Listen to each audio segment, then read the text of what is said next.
Gusto daw gumawa ng cake pero walang oven. Paano po ba yan? O eto po, gawa tayo ng cake pero gamit lang kawali. Sa isang medium size na kawali, magtunaw po tayo ng 2 kutsarang butter. Maglalagay po tayo ng 1 kutsarang asukal at hayaan po nating matunaw pareho. Magmash po tayo o magdurog tayo ng 1 malaking saging sa isang lalagyan. Magdagdag po tayo ng Milo o kaya naman po ay cocoa powder.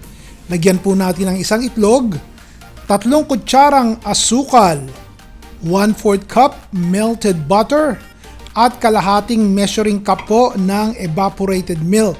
Haluin po nating maigi yan. Pagkatapos po ay magsala tayo ng kalahating tasa ng harina or all-purpose flour.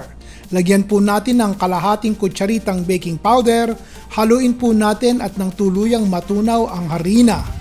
Ito po ay 2 malalaking saging. I-slice po natin sa gitna at ilalagay na po natin sa ating kawali habang natutunaw po ang asukal at ang butter. Dahan-dahan po nating ilagay ang ating chocolate and mashed banana sa ating kawali. I-flatten po natin yung taas, takpan po natin at gamit po ang mahinang apoy, lutuin po natin yan for 20 minutes. At alisin po natin ang takip pagkatapos ng 20 minutes. Tungkabin po natin ang paligid para humiwalay ang cake sa kawali. I-coat nyo po ng cooking spray o kaya naman ay langis ng nyog ang pinggan at nang hindi po dumikit.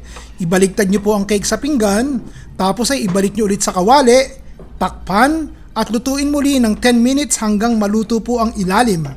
At ito na po ang ating masarap na banana upside down cake. Tignan nyo naman kung gaano kaganda ang pagkakaluto. Gamit lamang po ang kawali. Ayos! O bukas po ulit. Ron Bilaro!